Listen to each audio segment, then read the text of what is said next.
Ja, moin Leute, willkommen auf meinem Kanal, willkommen zu Barcrafts. Ja, normalerweise sage ich ja immer und willkommen zu einer neuen Folge von Rudolf. Das sage ich jetzt aber auch und auch willkommen zur letzten Folge von Rudolf. Ja, ich weiß, das ist ein Schlag ins Gesicht für euch, aber es ist eben wie es ist. Also hier mal die Fakten. Erstens, die Folge 85, also die heutige Folge, ist die letzte Folge von Rudolf auf YouTube. Punkt 2, das Buchprojekt ist komplett gestorben. Es wird kein Buch geben. Punkt 3, ein Hörbuch wird es auch nicht geben. Ich hatte jetzt ein paar Tage Zeit, das alles zu überdenken und das ein bisschen auszuformulieren, aber auch wenn man das jetzt schön verpackt und in Seidenpapier übermittelt, bleibt es trotzdem eine schlechte Nachricht und das ist eben so. Ich kann das und will das auch gar nicht alles genau erklären. Ich kann nur so viel sagen, es wurden in der Vergangenheit falsche Entscheidungen getroffen und diese Entscheidungen holen einen jetzt ein. Und ja, jetzt ziehe ich hier den Stecker und Rudolf wird eingestellt. Der Kanal bleibt natürlich erhalten und alles, was ihr da seht, Filmbesprechungen, Erlebnisberichte, technische Videos, Videos über Personen, wird alles weiterlaufen. Ich habe auch jetzt schon 2 ganz tolle Tagebücher am Start, also nicht nur so 3, 4 Folgen, sondern auch wirklich was Langes. Da habe ich mich schon mit Leuten auseinandergesetzt, das habe ich auch schon vor Rudolf gemacht und das Projekt ziehe ich dann eben jetzt halt vor. Also es wird wieder ein Tagebuch geben, es wird auch wieder interessante Folgen geben, das ist alles überhaupt kein Problem, aber Fakt ist, Rudolf ist zu Ende. Und jetzt tut mir bitte einen riesen Gefallen, weil ihr seid wirklich eine klasse Community und ich habe euch alle wirklich ins Herz geschlossen mit euren Kommentaren und wie ihr mitfiebert immer. Schreibt mir bitte nicht 100.000 E-Mails, warum, wieso, weshalb und oh Gott, oh Gott, oh Gott. Ich werde das auch nicht weiter erklären. Also das ist einfach jetzt mein Ding und ich habe das entschieden und dann ist das so. Auch wollte ich erst die Kommentarfunktion für dieses Video deaktivieren, aber es ist euer gutes Recht, auch eure Meinung zu schreiben. Das könnt ihr auch gerne machen. Ich werde aber auch nicht auf die Kommentare antworten. Ich habe mich jetzt erklärt, das ist so und das ist auch jetzt so fest. Also da werde ich auch nichts mehr daran ändern. Was ich auf jeden Fall noch sagen möchte, ist, dass die letzten über 2 Jahre mit dem Tagebuch war eine super Zeit. Und also wir haben mit Rudolf geweint, gelacht, geschwitzt, geblutet, gesiegt und verloren. Und das werde ich auch nicht so leicht streichen können aus meinem Leben. Und ich glaube auch, dass das ein wichtiger Schritt war für alle, die sich noch nicht so mit dem Zweiten Weltkrieg befasst haben, eine andere Sichtweise auf die Väter und Großväter zu kriegen. Dass man sich doch mehr damit befasst, dass man vielleicht nochmal nachliest, dass man sich mit der Thematik auseinandersetzt, was hat Opa nun wirklich gemacht und so weiter. Das war für mich eigentlich wichtig, getreu dem Motto, nicht vergessen, verstehen. Ja, so, genug der Worte. Ich denke mal, nächsten Donnerstag wird dann irgendwas anderes kommen um 18 Uhr. Ich habe mich noch nicht entschieden, was. Ich muss mich mit meinem Team nochmal beraten, wie wir das jetzt so wirklich weitermachen. Was kommt? Es kommt auf jeden Fall was. Und wie gesagt, ein anderes Tagebuch ist schon in der Vorbereitung. Es dauert aber noch ein bisschen. Ja, und ich würde sagen, vielen Dank für den ganzen Support über die letzten 85 Folgen. Vielen Dank für eure Unterstützung, für eure Treue dem Kanal gegenüber. Ich hoffe, ihr bleibt dabei und macht das jetzt nicht nur von Rudolf abhängig. Und dann bleibt mir nur zu sagen, bleibt gesund, bleibt sauber. Hört euch die letzte Folge an und bis dahin wünsche ich euch erstmal alles Gute. Auf bald. Tagebuch Ostfront, März 1944, Frankreich. Es gab gute Neuigkeiten. Des Ausbildungszuges bestellte mich ein und ich war schon sehr aufgeregt, was es geben würde. Ich stand vor dem Dienstzimmer und scheinbar hatte er zu tun oder er ließ mich zappeln. Nach einer halben Stunde konnte ich dann endlich hinein. Ich meldete mich militärisch korrekt, wie befohlen, aber der Herr Hauptmann war an seinen Papieren vertieft. Ich wurde nochmal 5 Minuten vor dem Schreibtisch stehen gelassen. Dann irgendwann blickte er auf und sah mich lange an. Dann kam endlich ein Geräusch, das so klang wie und dann kam ja, Unteroffizier Petersen. Jawohl, Herr Hauptmann, schmetterte ich zurück. Kurz und knapp eröffnete er mir dann, dass es wohl einen Riesenfehler gegeben haben muss, denn ich bin wieder zur Kampftruppe versetzt. Wäre ja unmöglich. Wie soll er seinen Dienstbetrieb denn aufrechterhalten, meckerte er. Aber das ging weniger in meine Richtung. Und weiter ging es dann. Ohne Ausbildung wären die Schlachten nicht zu gewinnen. Gute Männer müssen den Nachwuchs ausbilden.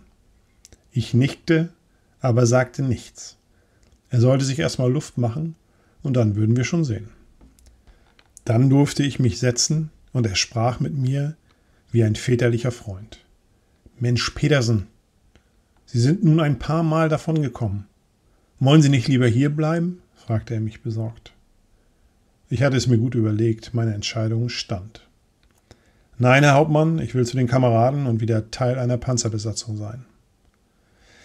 Na dann viel Glück, kam es von ihm. Sie melden sich Anfang März bei der 1. Abteilung. Die sind noch in Frankreich und schulen auf die neuen Panzer V um.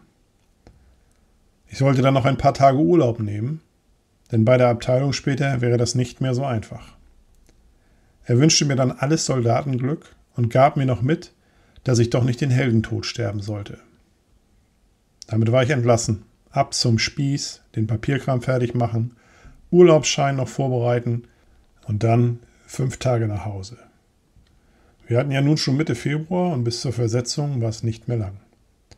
Am Abend saß ich mit meinen Kameraden noch zusammen und wir sprachen über die Lage an der Front, über die Russen und über die Amerikaner in Afrika. Einer unserer Leute gehörte zum Afrikakorps und er ist 1943 noch aus Tunesien herausgekommen. Er erzählte viel über den Krieg in der Wüste und wir hörten interessiert zu, da wir alle im Westen oder Osten gekämpft hatten. Er erklärte, wie wichtig Treibstoff und Munition und vor allen Dingen das Wasser wäre. Dass man dort auf lange Entfernung kämpfen konnte. Es gab keine Wälle oder Waldstücke, die dem Feind Deckung boten. Englische Flieger, die einen als leichtes Ziel in der Wüste fanden, sobald sie die Staubwolken sahen. Die waren weit zu sehen. Aber wenn man dann im Kreis fuhr und der Staub richtig stark wurde, konnten die Tommies einen auch nicht mehr sehen. Auch dass Rommels Soldaten dem Engländer so viel Material und Fahrzeuge abgenommen hatten, dass man manchmal nicht erkennen konnte, ob es deutsche Truppen waren, die man neben sich hatte. Auch haben die Engländer immer tapfer gekämpft. Beeindruckt hat ihn immer die 8.8 im Erdkampf gegen Panzer. Die hat so manchen Angriff zerschlagen, erklärte er, und die Engländer zahlten einen hohen Preis. Beim Rückzugsgefecht, bei dem er auch schwer verwundet wurde, hatten sie auf einer Anhöhe 2 8.8er gut getarnt, mit Steinwällen versehen, aufgestellt und die Truppe zog sich über die Straße Richtung Tunis zurück. Englische Jagdbomber griffen an, aber vereinzelte deutsche Jäger schlugen die immer wieder zurück.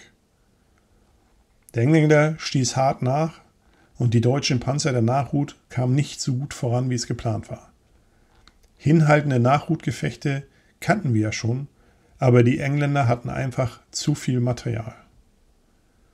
Dann wurden sie irgendwann übermütig und versuchten uns zu flankieren. Die 8.8 eröffnete ihr Feuer und auf riesige Entfernung wurde ein Panzer nach dem anderen kampfunfähig geschossen oder explodierte als Volltreffer. Nachdem 10 Panzer im Eimer waren, zogen sich die Engländer dann zurück. Die Geschütze sollten dann weiter zurückverlegt werden und die waren am Aufprotzen, als dann feindliche Bomber kamen und alles, was sie hatten, auf die Anhöhe warfen. Unser neuer Kamerad hier war in der Nähe und dann hatte es ihn erwischt.